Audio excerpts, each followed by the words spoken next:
Bonjour à tous. Je vais vous proposer une série de vidéos consacrées au stress, sachant que c'est un sujet que j'ai déjà traité dans deux vidéos précédentes, la 22 sur les stratégies d'adaptation ou stratégies de coping, et la 52 qui parlait de la gestion du stress selon sa personnalité. Dans cette première vidéo, je vais vous donner quelques définitions et on abordera également les causes du stress. Alors, une première définition serait de dire que le stress, c'est une agression de l'organisme par un agent physique, psychique ou émotionnel et qui entraîne un déséquilibre qui doit être compensé par un travail d'adaptation. Donc là, le stress, c'est une agression de l'organisme. Une autre définition à laquelle on fait souvent, je dirais, ou peut-être plus souvent référence, c'est le fait que le stress, en fait, c'est la réponse d'un organisme vivant à une agression subie ou à une modification du milieu extérieur. On parlera par exemple de provoquer un stress, de syndrome de stress, d'état de stress, de cause du stress, de résistance au stress ou de niveau de stress, par exemple. La notion de stress est parfois confondue avec deux autres notions qui sont l'angoisse et l'anxiété. La différence peut-être majeure entre ces trois notions, c'est la question de la temporalité.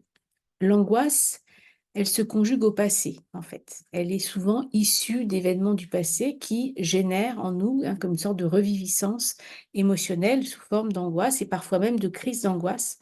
Et dans ce cas-là, il n'y a plus rien de rationnel, il y a du désarroi et parfois un sentiment d'oppression.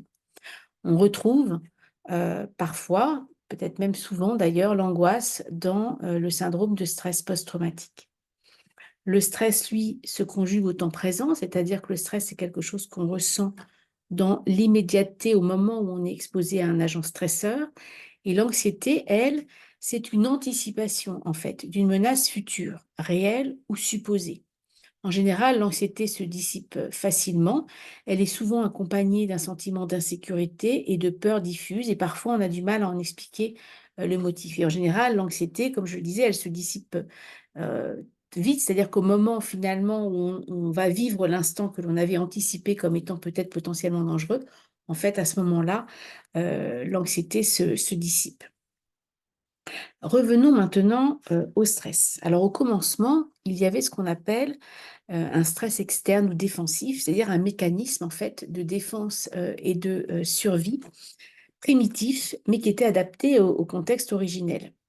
L'animal sauvage, lui, ne vit le stress pour l'essentiel qu'en contexte de danger immédiat.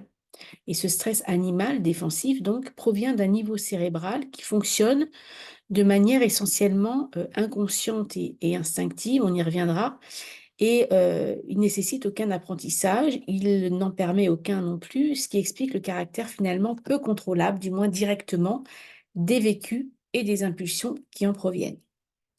Apparemment, le stress humain, lui, se manifeste de la même manière que celui de l'animal dès que l'on se sent l'objet d'une menace quelconque, même si objectivement, notre vie n'est plus ou n'est pas en danger. Ainsi, tout facteur qui est vécu comme une menace ou une agression va déclencher une réaction d'adaptation ou stress. Cette réponse physiologique est toujours la même s'il n'y a pas de menace de mort. Alors, il existe deux types de stresseurs, les stresseurs physiques, par exemple le froid, le chaud, la faim, la douleur, ou des stress psychologiques, comme par exemple le fait de devoir passer un examen, de devoir passer un entretien de recrutement, si on a une charge de travail importante avec un fort enjeu peut-être à la clé, si on est l'objet d'insultes ou de reproches.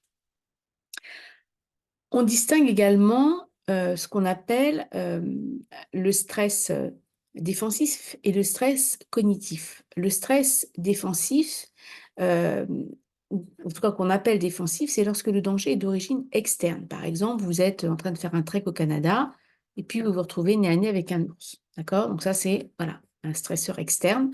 Et là, ça déclenche un stress défensif. Mais on peut aussi avoir un stress cognitif La différence est que ce stress-là, il est interne, en fait, c'est nous, quelque part, qui le générons à travers nos pensées et nos croyances, et il est subjectif. C'est-à-dire, c'est notre appréciation de la situation qui peut nous amener, en fait, à générer ce stress.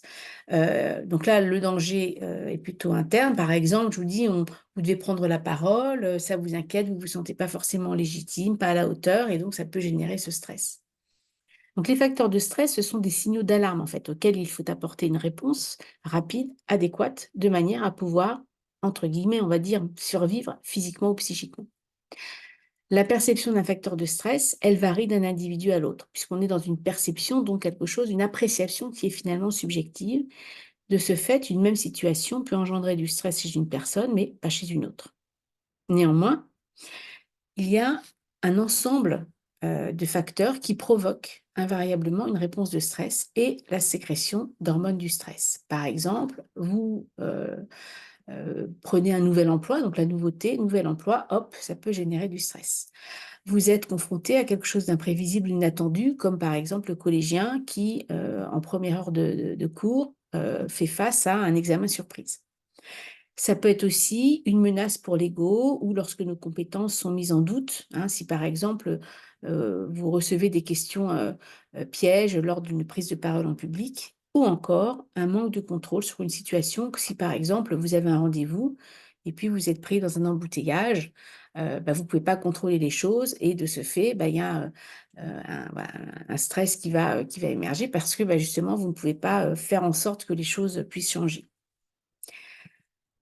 Enfin, autre, type de cause, c'est ce qu'on appelle les facteurs de stress au travail. Ça, je fais référence à l'INRS, l'Institut national de recherche et de sécurité pour la prévention des accidents du travail et des maladies professionnelles, qui en a répertorié 6.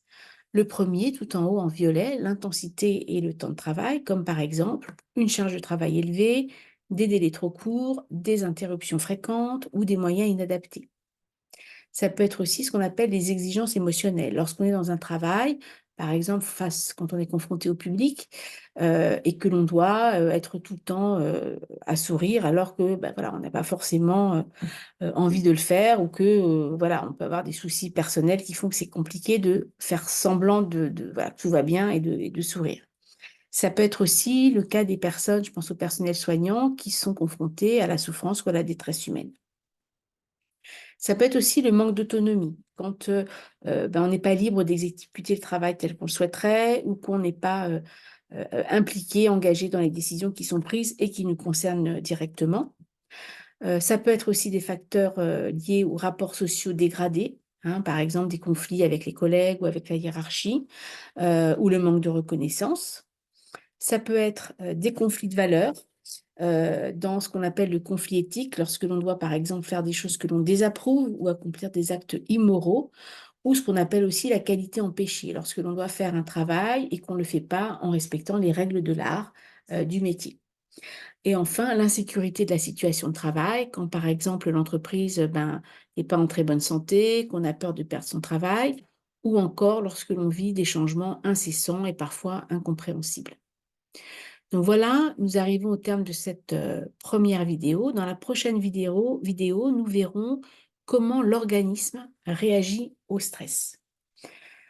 Par ailleurs, si vous souhaitez, prendre contact avec moi ou garder le lien, vous pouvez me retrouver sur LinkedIn et sur Facebook. Vous pouvez trouver mes nombreuses vidéos sur YouTube ainsi que mes podcasts et également sur Spotify. À ce jour, j'ai fait 2 saisons de plusieurs épisodes sur la vulnérabilité d'une part et sur l'estime de soi et la relation d'emprise d'autre part. Vous avez ici inscrit, mes coordonnées, mes différents ouvrages, dont le dernier qui traite, des émotions. Donc voilà, vous pouvez, tout à fait à loisir, continuer à garder contact avec moi.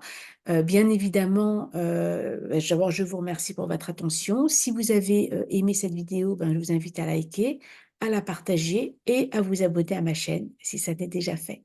Je vous souhaite une très bonne journée et merci encore. Au revoir.